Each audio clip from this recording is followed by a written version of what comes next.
Mirëmbrëma shikues të shtatë, ky është edicioni qendror i lajmeve, fillimisht ndjekim bashkë titujt kryesor. Në prag të përfundimit të afatit kushtetues për zgjedhjen e presidentit, emrat Murat Bekim dhe Bashkim Jashari përmenden gjithnjë më shpesh në postin e parit të shtetit. Drenicakët e mbështesin idenë që presidenti i ardhshëm të vijë nga familja heroike.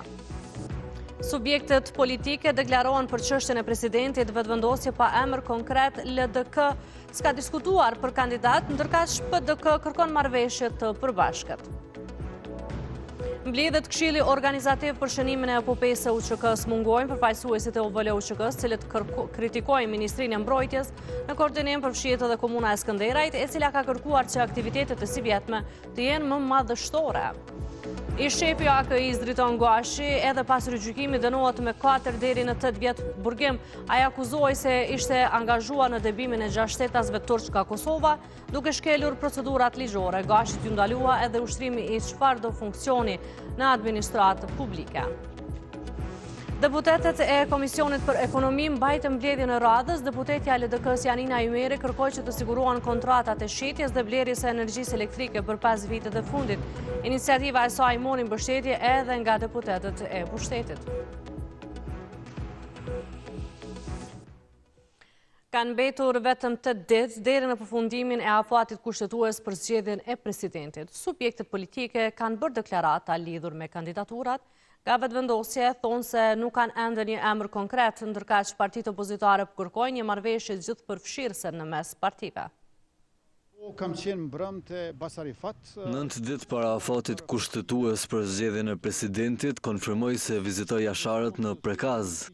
Zyrtarisht nuk e tha, megjithatë u raportua se pikërisht kjo temë ishte çështje diskutimi mes tyre. Por edhe kryeministri Kurti edhe subjekti i tij politik refuzojnë të thonë se kanë emër konkret për propozim. Tani emra secili mund të flas për emra të ndryshëm, nuk ka një qëndrim zyrtar as televizjes as të partnerëve tanë për një emër specifik. Në momentin që do të kemi një emër, në momentin që do të arrijmë të përmbyllim suksesshëm diskutimet edhe me deputetët e grupeve tjera parlamentare, sigurisht se këtë do ta bëjmë të ditur edhe për ju. Njëjtë si këta të matur në deklarime janë edhe nga Lidhja Demokratike e Kosovës. Sipas tyre, ende nuk kanë diskutuar apo vendosur rreth emrave të përveçëm. LDK-ja nuk ka diskutuar emra të përveçëm, ne jemi të gatshëm të diskutojmë, por në një fazë më të avancuar. Ne kemi shprehur gatishmërinë tonë që të marrim pjesë në procesin e arritjes së një emri konsensual dhe deri aty nuk kemi ardhur. Prandaj nuk kemi shqyrtuar asnjë emër dhe qëndrimi mbetet për më vonë. E më i qarti nga të gjithë ishte ai që synon të kreu në Partisë Demokratike të Kosovës. Për ish ministrën e jashtëm, tash deputetin Enver Hoxhaj, përgjigja dihet në rast se propozohet dikush nga Jasharët. Personalisht, vota ime është dhe pro familjes Jashare, po për tek sa i takon vetë kryesisë Partisë Demokratike të Kosovës që të jap një qëndrim të tillë. Edhe një dialogu që do të jetë më përmbajtësor mes kryeministrit, kryetarëve të partive politike në opozicë, si për çastin kësaj teme. 3 emrat e mundshëm për president që po përmenden nga kjo familje janë Bashkim Jashari, Bekim Jashari si dhe Murat Jashari. Deputeti Eman Rahmani, antar i grupit parlamentar të BDK-s, ishte i ftuar në emisionin frontal në T7, ku komentoi zhvillimet e fundit rreth presidentit. Rahmani reagoi ndaj deklaratës së kryeministrit Kurti, i cili pranoi se vizitoi familjen Jashari në Prekaz. Rahmani u shpreh se Kurti ka eliminuar Osmanin nga rruga për presidencë dhe sipas tij nuk ka guxim të përballet me zgjedhjet. Pres me posë zgjidhje çështja e presidentit për shkak që nuk shoh vullnet, dëshirë edhe guxim të lëvizjes vetëvendosje dhe Albin Kurtit për me shumë zgjedhje. Sidomos mbas veprimit që boni dje në deklaratën pas takimit me kryetarin e LDK-s, ku paktën sa unë kuptova eliminoi Vjosa Osmanin si kandidate për presidente, unë nuk shoh që do të ketë guxim të shkojnë në zgjedhje, por do të gjejnë një alternativë për të votuar dhe për të zgjedhur një president i Republikës Kosovës i cili menoj nuk do ta sfidonte politikisht në të ardhmen, Kështu e posh veprimet e djeshëm kanë njep, të më thonë, se ma kanë forcu mendimin edhe qëndrimin që Albin Kurti nuk dëshiron edhe nuk ka guxim të shkojë në zgjedhje, për shkak se nuk mund të arrijë rezultatin që e ka arrit me 28 vjetor. Veprimi i djefshëm për mua është një shenjë e qartë që ai do ta zgjedh çështën e presidentit këtë javën e fundit që ka mbetur, se pak më shumë 8 ditë, po ndohet ka mbetur. Ndonë se partitë po hezitojnë të japin emra konkret në opinionin publik, po përmendën gjithnjë më shumë Murat Bekim dhe Bashkim Jashari si kandidat potencial për president. Në Drenicë, qytetarët shprehin mbështetje që presidenti i ardhshëm të vijë nga familja heroike. Ata që dikur udhëhoqën luftën, tash po shihen si kandidat për ta udhëhequr shtetin. Për postin e presidentit të Kosovës po fliten 3 emra nga familja Jashari, Murat, Bekim e Bashkim Jashari. E mes tyre më i përmenduri mes drenicakëve është ai i Murat Jasharit, i cili është profesor universitar në fakultetin juridik. Nipin e Jasharve në Skënderaj po e njohin për shumë cilësi. Allah i takon, me meriti takon. Edhe unë shumë i pjekun Murati. Shumë është i pjekun. Unë rri kështu familjarisht me ta, dhe kështu është e qëllune. Edhe që ato nuk më besoj kërkush si on kundra. Sipas qytetarëve në këtë komunë, askush se meriton më shumë se kjo familje postin e të parit të shtetit. E meritojnë, plotësisht e meritojnë. Pse kanë dhënë për këtë shtet gjithçka. Kanë dhënë jetën për këtë shtet. Edhe e meritojnë me kom. Murat Jashari. Për cilat cilësi të tij më shumë? Aftësia, komunikimi, shkollimi, të gjitha. Meritojnë se për qitë Kosovë, për familje, për vend vetë, u shku krejtë e dini mirë që ato që ka dije për foli për zemrës. Për dikë alternative duhur është edhe Bekim Jashari. Vallajnë edhe si ma shumë komplet me Bekimin, po të ashtë që ishin për mu janë tonë jashët. Të shtatë gjatë së martës ka tentuar të marrë një përgjigje nga familja Jashari në lidhje me çështjen e presidentit, por pavarësisht tentimeve nuk pati deklarim. Kaluar ishte përjashtuar komuna e Skënderaj si vjet do të jetë pjesë aktive e aktiviteteve koordinuese për shënimin e epopesë së UÇK-s. Derisa përgatitjet për 5, 6 dhe 7 marsin kanë filluar, qytetarët po kërkojnë një ceremoni madhështore në ndërim të komandantit legjendar Adem Jashari. Epopeja e UÇK-s është në prag. Kjo ngjarje rikthen rëndësinë e ditëve e kujtesës 5, 6 dhe 7 marsin, data që rikthej në mendje sakrificën dhe historinë që vulosi rrugën drejt lirisë. Por për shumë drenicak, kontributi familjes Jashari me Shabanin, Ademin e Hamzën në ballë nuk po vlerësohet sa duhet. Sipas tyre, organizimet për këto data që sipas tyre janë themeli i shtetit, duhet të jenë më madhështore. Realizohen qëllimet e mira, pa pajshmit. Vujtje, lufta, ta na i kena përjetu, duhet mu bashku, me lon gjelëzi e ato. Vëdoj me organizimet me ko, si me koncerte, si me tana, si me pritje, si me tana me koma. Po e meritojnë, se na jenë këm qenë në shtarë tonë, edhe qashtë duhet me po, se nuk pa veteran, pa të nuk është zgjidhje. Albin Kurti për kategorinë e luftës ka po shumë pak. Këtë vetë organizimin e epopesë së ushtrisë çlirimtare të Kosovës e ka marrë përsipër sërish qeveria e Kosovës. Kësaj here, pro bashkëpunimit me ta doli kryetari i Skënderajt Samir Lushtaku. Ne si komunë jemi shumë të hapur për këtë organizim, pasi që duke pasur parasysh se Skënderaj e kemi edhe obligim, edhe moral, edhe pjesë të historisë tonë, ushtrinë çlirimtare të Kosovës, jemi shumë të hapur për këtë bashkëpunim, në mënyrë që të dalim sa më mirë për këto data historike që i kemi. Zëdhënësja e komunës tha se ende nuk dihet agjenda e plot, ndërsa theksoi se përveç aktiviteteve tradicionale, detajet e tjera pritet të konfirmohen ditët në vijim. Zakonisht to tradicionale që i kemi bërë gjithmonë si homazhet, pra në kompleksin memorial Adem Jashari, pastaj nata zjarreve që është, edhe disa aktivitete sportive, qoftë me pjesën e volejbollit, edhe të tjera që i kemi. Në vitin 2024, komuna e Skënderajt ishte përjashtuar nga po i njëjti këshill i themeluar nga qeveria e Kosovës. Atkohë qeverisja lokale atje kishte vepruar me agjend të vetën, të ndarë nga ajo e ekzekutivit për shënimin e epopesë. Për të diskutuar rreth marrëveshjes së këtij organizimi, sot është mbajtur mbledhja e Këshillit Organizativ. Në këtë takim munguan përfaqësuesit e OVL-UÇK-s, të cilët kishin shprehur kritika ndaj Ministrisë së Mbrojtjes.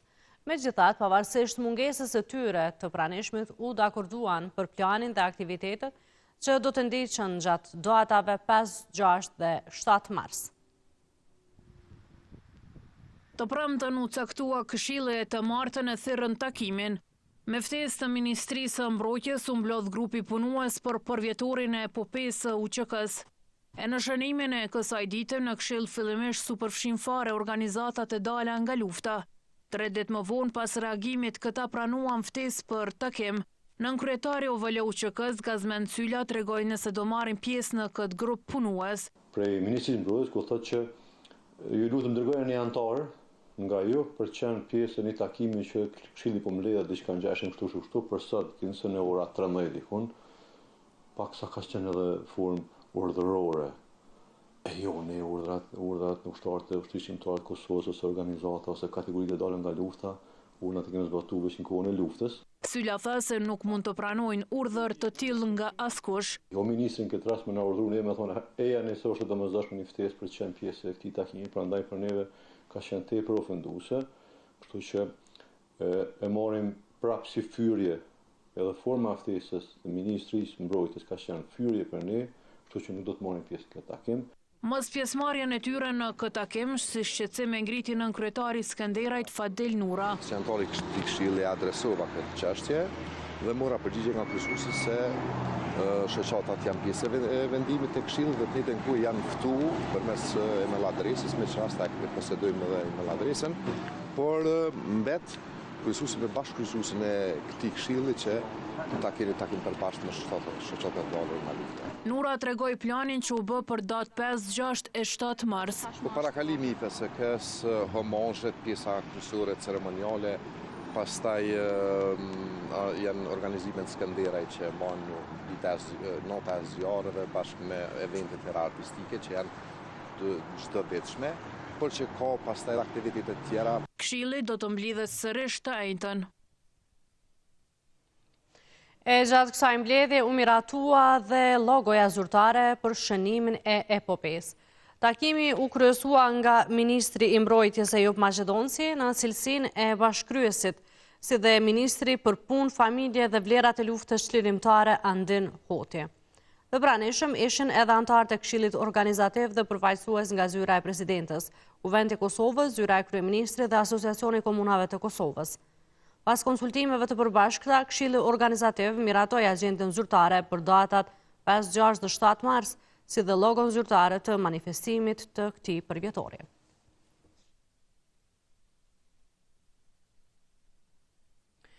Kryetaria e Kuvendit të Kosovës Albulina Haxhiu ka njoftuar pas mbledhjes së Komisionit të Posaçëm për administrimin e procesit të përzgjedhjes së antarëve jo prokuror të Këshillit Prokurorial se është shpallur konkursi për zgjedhjen e një antari jo prokuror të KPK-s.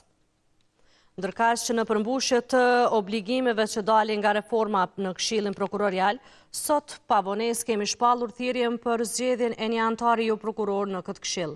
Zbatimi i reformës në Këshillin Prokurorial është jetik për forcimin e sundimit të ligjit dhe për rikthimin e besimit të qytetarëve në sistemin e drejtësisë. Përkushtimi ynë për reformat të thella dhe të qëndrueshme vazhdon sepse sundimi i ligjit kërkon angazhim të përhershëm ndaj qytetarëve të shtetit ton, ka shkruar ajo.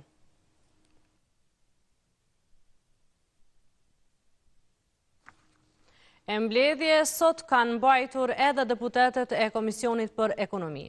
Deputetja LDK-s Janina Ymeri ka kërkuar që të sigurohen kontratat e shitjes dhe blerjes së energjisë elektrike për 5 vitet e fundit. Iniciativa e saj mori mbështetje edhe nga deputetët e pushtetit.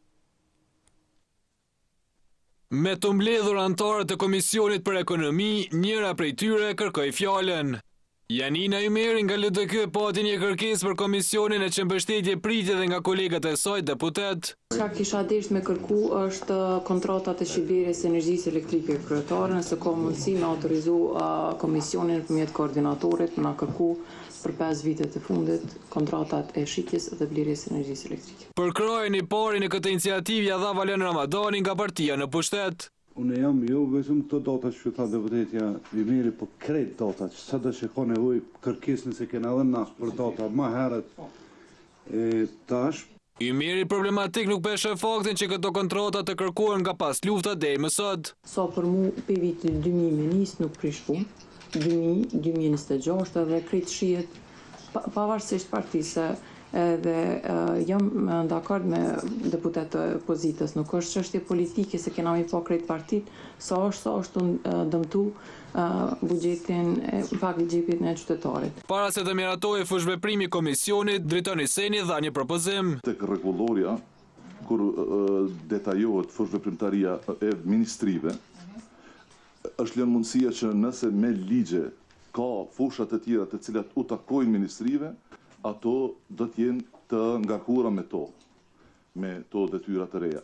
Atëherë edhe ne si komision në pikën e fundit është mund ta kemi një paragraf, një fjalë tek fushveprimtaria për mos u kthyer më vonë. Ndërsa kryesuesja komisionit Rozeta Ajdari po ai se duhet të caktohen antar për Komitetin e Energjisë me Selinë Vjen. Ju njoftoj se ky komision yni është pjesë e këtij plenumi parlamentar i Komunitetit të Energjisë me Selinë Vjen me 2 antar dhe 2 antar zëvendësues.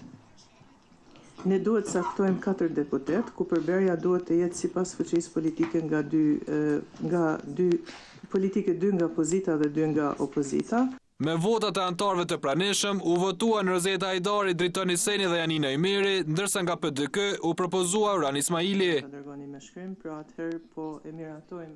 Ndërkohë në Komisionin për Media u propozua të thirrën në dëgjim publik punëtorët e fundit të larguar nga Radio Televizioni Kosovës.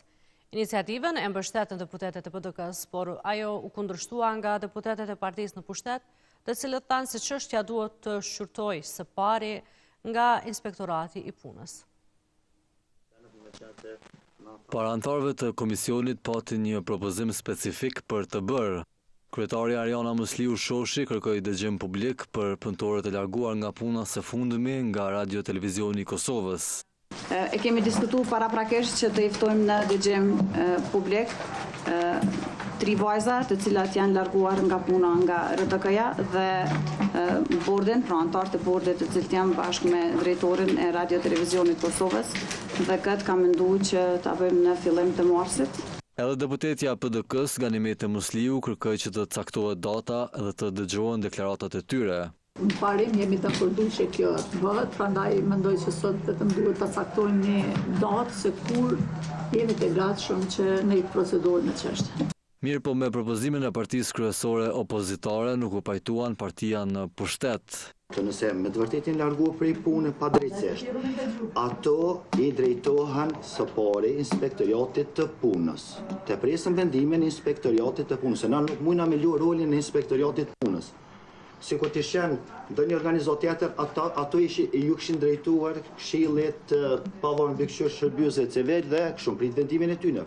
Presën vendimin e Inspektoratit Punës, edhe atë mbas vendimit të Inspektoratit Punës, nëse ka pas të drejtë, do ta sharroj çdo sen vendimi. Nuk mujna me luë rolin e Inspektoratit të Punës. Na nuk jena inspektoriat. Këtu reagoi kryetaria Musliu Shoshi, e cila ja rikujtoi se nuk kanë pengesa ligjore. Mendoj që kërkush nuk na ndalon asnjë ligj as rregullore që të kemi seanca dëgjimore, me që është kërkesë e tyre, mendoj që ne duhet ta trajtojmë me patjetër dhe duhet i ftojmë në seancë dëgjimore. Kushdo që ka kohë prej deputetëve, vide të dëgjoj, mundet. Nëse veç nuk keni mundësi, munden edhe mos me ardh. Ndërsa Timi Kadria nga OAK tha se si komision do të mbikëqyrojnë çdo institucion që është në kompetencën e tyre. Që bjen në fushveprimtarinë e këtij komisioni. Kryeministri i Kosovës Albin Kurti ka emëruar Arlind Manxhukën zëdhënës të qeverisë së Republikës së Kosovës. Në vendimin zyrtar të siguruar të nënshkruan nga Kurti, thua se Manxhuka, i cili njëkohësisht është edhe këshilltar politik në zyrën e kryeministrit, do të kryejë detyrat dhe përgjegjësitë që parashihen me ligjin e qeverisë së Republikës së Kosovës, si dhe detyra shtesë të caktuara nga kryeministri. Mandxuka për vitet të tëra ka kryer detyrën e zëdhënësit të partisë vetëvendosje. Ndërka gjatë ditës së djeshme u bë publik lajmi se Kurti e ka emëruar për parim kryeziun ish zëdhënësin e qeverisë në pozitën e zëvendës ministrit të arsimit.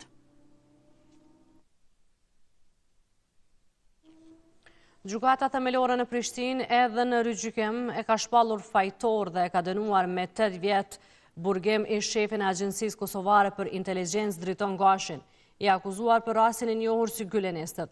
Në këtë rast, Driton Gashi në cilësinë e shefit e Agjencisë Kosovare për Inteligjencë akuzohej se ishte angazhuar drejt për drejt në dëbimin e 6 shtetasve turq nga Kosova, duke shkelur procedurat ligjore. Aktgjykimi u shpall të martën nga kryetarja e trupit gjykues Violet Namani dhe antarët Medije Bytyshi dhe Leon Palaska. Gjykatësja Namani tha se Gashi dënohet me 4 vjet e 8 muaj burgim dhe ndaj tij u shqiptua edhe dënimi plotësues, ndalimi i ushtrimit të funksionit në administratë publike për 4 vite pas mbajtjes së dënimit me burgim. Në arsyetim të vendimit, gjykatësja tha se në rigjykim shumica e seancave janë mbajtur të mbyllura për shkak të ndjeshmërisë së rastit. Tha se i akuzuari ka t'i kaluar kompetenca zyrtare. I akuzuari obligohet të paguajë shpenzimet të procedurës dhe atë paushallin gjyqësor në shumën 1.000 euro dhe fondin për kompensimin e viktimave të krimit, raporton Betimi për Drejtësi.